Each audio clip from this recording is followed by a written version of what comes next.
Funeral final preparations right here behind me tonight. We'll carry it live at 3:30 in the morning tomorrow morning, and we'll take you right down to St. Peter's Square right here tonight. From ABC News, this is ABC World News Tonight with David Muir, reporting tonight from the Vatican. And good evening tonight from the Vatican, where we are just hours away from the funeral for Pope Francis. The final preparations now underway right here behind me tonight. Just a short time ago, a solemn, moving moment inside St. Peter's Basilica. The public vigil for Pope Francis is now over. The Pope's coffin has now been closed as part of an ancient private ritual.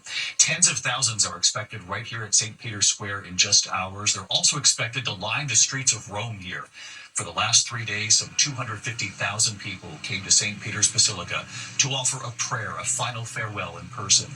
People from all over the world coming to see the People's Pope. I spoke with Americans who were among the last ones allowed into the Basilica late today to pay their respects, and you'll hear what moved them most. They're from Texas to Ohio to Florida, and why they came to Rome. Then the gates were pulled shut, and the final visitors finished filing through. Inside, Cardinal Kevin Farrell, a former Dallas bishop, presiding over the ceremony. The Pope's face was covered with a white cloth. Inside a metal tube, they placed a document summarizing the Pope's deeds and other symbols of his time as the head of the Catholic Church. And then a wooden top was placed over that simple wooden coffin Pope Francis had asked for, and it was nailed shut. Priests will stand vigil by Pope Francis overnight until his funeral tomorrow morning. The Mass begins at 10 a.m. local time right here at the Vatican. We'll be on the air starting at 3:30 in the morning tomorrow morning. Of course, we hope you'll get up early with us for the funeral and the procession right through Rome to his final resting place. But tonight here, the extraordinary moments late today, and ABC's Terry Moran was right here in St. Peter's Square. Late today, in the final few hours to say goodbye to Pope Francis, the crowds in St. Peter's Square swelled in one last wave as 3 days of public viewing came to a close. All told, 250,000 people from all corners of the earth came here to pay their respects. Then the great doors to the basilica were closed and a solemn ceremony began, the rite of the closing of the coffin. A white cloth placed gently over the Pope's face. A deed recounting the accomplishments of Francis's papacy put in a metal tube in his coffin. And Cardinal Kevin Farrell, a former Dallas bishop and now the Camerlengo or Chamberlain of the Vatican, blessing the body with holy water. The coffin was sealed, then nailed shut.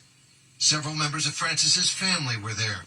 Priests will say prayers in a vigil by the body all night. Now the square is empty, the crowds are gone, and a hush, a sense of anticipation almost, has settled over everything. Over here, that's the world's press. They're getting ready. And the long avenue awaits the hundreds of thousands who are expected to attend the funeral. Francis inspired many men and women to serve in the church. We met Sister Bernadette Seto from Michigan. And Pope Francis really... He really had a heart of mercy, and he personally touched me in my religious life. She said before she became a nun, she was in a crisis in her life. The Pope's emphasis on mercy helped her get through it and find her vocation. So when you got up there with all this and you saw him, Yeah. what do you think? I don't know, so many emotions. There's so many emotions going here. Like, you're sad, you're happy, you feel all these type of emotions, and that's how I was feeling. Sad, I was feeling happy. Tonight, hundreds of world leaders are converging on Rome. President Trump and First Lady Melania Trump asked how they would remember Francis before departing for the funeral. Very well. Good man. He loved the world, actually, and he was just a good man. I met him twice. I thought he was a fantastic kind of a guy. After the funeral, the slow drive, more than 3 miles through the streets of Rome, allowing thousands more to say farewell. The route will start at St. Peter's, cross the Tiber River, then pass major landmarks like the Piazza Venezia and the Colosseum, before ending at Francis's final resting place, St. Mary Major Basilica, a special place for him. This image shows what his marble tomb will look like inside that 1,500-year-old church. He asked that tomb should be simple. Only one inscription, Franciscus. And once Francis is laid to rest, the world's attention will turn to that secret, ancient ritual of choosing the next pope, the conclave. The cardinals meeting again today, discussing the future of the church. There are a lot of candidates being mentioned. The old saying is, if you go into the conclave papabile, or like a pope, you come out a cardinal. So the Holy Spirit tends to surprise us. There are always surprises from the conclave. Let's bring Terry Moran back in with us tonight and just outside the Vatican where Terry's standing by. And as we know, Pope Francis's funeral now just hours away here, Terry. It'll be held outside right there in St. Peter's Square. And while it's a mass for a pope, it's not unlike what you would see at a typical Catholic funeral for anyone. That's very true, David. And not only a typical Catholic funeral, but an ordinary Catholic Mass. At the heart of this funeral is the Mass, so familiar to so many Catholics, and it'll be right out in the open for hundreds of thousands to join in the celebration of the Mass and of the life of this remarkable man. David? Terry, we'll see you just a few hours from now. Terry, thank you. Terry will be here with me along with James Longman, Deborah Roberts, and our entire team for Pope Francis's funeral tomorrow morning. ABC News live coverage of the funeral begins at 3:30 a.m. Eastern tomorrow morning. We'll see you bright and early for what will be a very moving day here. And then later here tonight, the Americans who were among the last ones in to pay their respects late today and what they told me when they came out, what moved them, and why they came all this way to the Vatican. But we do move on to the other news this Friday night. The Trump administration signaling a major escalation in its deportation efforts. The FBI arresting an American judge accusing her of helping an undocumented migrant in her courtroom evade authorities. They say she helped the migrant get out the door. Here's Pierre Thomas tonight. Tonight, a sitting state court judge is facing federal charges and possibly years in prison in what critics are saying is a major escalation in the Trump administration's effort to pressure officials to assist in deportation efforts. Judge, anything to say about this? Milwaukee County Circuit Judge Hannah Dugan seen here leaving court after being arrested by the FBI. Dugan faces multiple charges for allegedly obstructing ICE agents trying to arrest an undocumented immigrant. According to a newly unsealed indictment on April 18th, Dugan was visibly upset and had a confrontational, angry demeanor when she and another judge confronted a group of federal agents that had come to her courthouse to arrest Eduardo Flores Ruiz, an undocumented Mexican citizen who was in court to face misdemeanor domestic violence charges. Agents said she told him to go to see the chief judge of the courthouse and went back to her courtroom where Judge Dugan then escorted Flores Ruiz and his counsel out of the courtroom through a jury door. If you commit a crime in this country, you're going to be held accountable. Doesn't matter. We're going to prosecute you. No one is above the law, not even a judge. No justice. Dugan's attorney saying in court she wholeheartedly protests the arrest and believes it was not made in the interest of public safety. Overnight, another judicial-related arrest. In Las Cruces, New Mexico, the FBI taking former county magistrate Joel Cano and his wife Nancy into custody, held without bond, accused of harboring 3 Venezuelan gang members on their property. David, it's extremely rare for a judge to be charged with obstructing an immigration case. That Wisconsin judge is vowing to fight the charges, but David, if convicted, she faces up to 6 years in prison. Pierre Thomas live in Washington tonight, Pierre. Thank you. Now to President Trump's tariffs and what he said late today about his 145% tariffs on Chinese goods coming into the U.S. And tonight, the president telling Time magazine he would not call President Xi first, but indicated President Xi has reached out to him. And President Trump now claiming to have made 200 trade deals already. But the White House providing no proof. Here's Mary Bruce. Tonight, President Trump declaring he will not roll back his staggering 145% tariffs on all Chinese products entering the U.S. unless China agrees to substantial concessions. Well, I'm not going to drop them unless they give us something that's, substantial. Otherwise, I'm not going to drop them. But it's not clear what concessions would be enough. And at this point, it's also unclear whether the U.S. and China are even negotiating. The president insists they are, telling Time magazine in a new interview that Chinese President Xi Jinping personally reached out to him. Trump said that after Time asked if he would be willing to make the first call. Will you call President Xi if he doesn't call you? They asked. No, Trump said. You won't? Nope. Time then asking, has he called you yet? Yep, and I don't think that's a sign of weakness on his behalf. This, though China insists, quote, China and the United States have not consulted or negotiated on the tariff issue. The United States should not confuse the public. Today, ABC's Rachel Scott asking the president. You said that you have spoken to President Xi. When did that happen?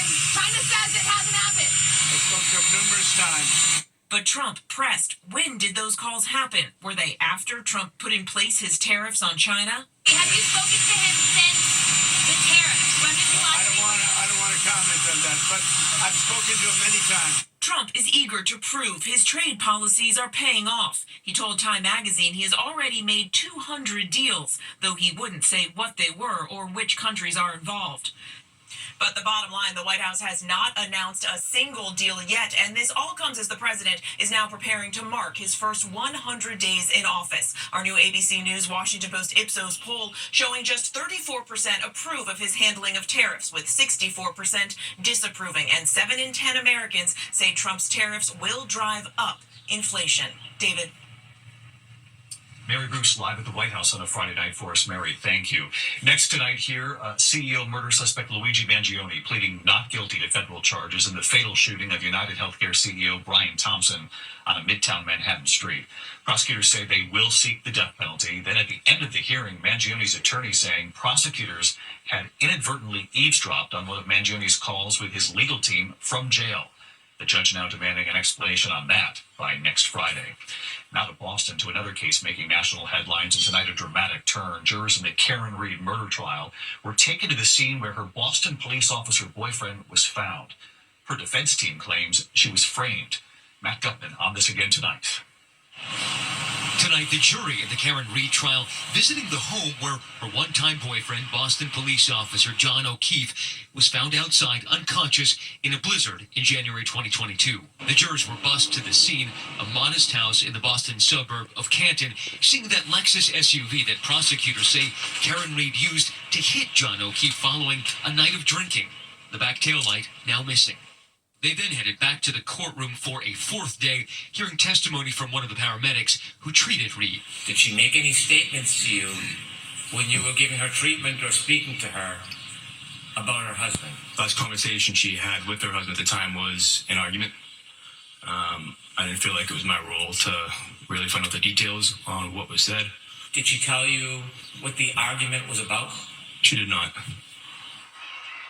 And David, that case has become a local obsession. That little house in Canton has become one of the most famous in all of Massachusetts. Now, Reed claims that she was framed in a police cover-up, and that trial resumes on Monday. David. Matt Gutman covering the case for us. Matt, thank you. When we come back tonight, several wildfires breaking out in the Northeast. You'll see the firefighters driving through the flames, and the storms we're tracking in multiple states tonight. Also ahead.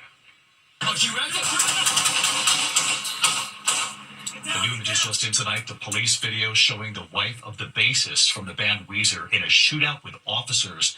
And we're releasing this video now in a moment. To the index of other news, 2 wildfires in Cumberland County, Pennsylvania. The fires burning across more than 1,000 acres in Michaud State Forest. The Jones Road fire in Ocean County, New Jersey, now 60% contained. A system bringing rain into the Northeast tomorrow could help Washington, D.C., Philadelphia, New York, Boston with those conditions. Night 2 of the NFL. Funeral for Pope Francis, Saturday morning on ABC. The world celebrates the legacy and impact of Francis, the People's Pope. And David Muir is right there, reporting live from the Vatican in St. Peter's Square, Saturday morning on ABC. Finally tonight here, the Americans who wanted to be here for Pope Francis. As the sun sets on St. Peter's Square, we walk toward the Basilica.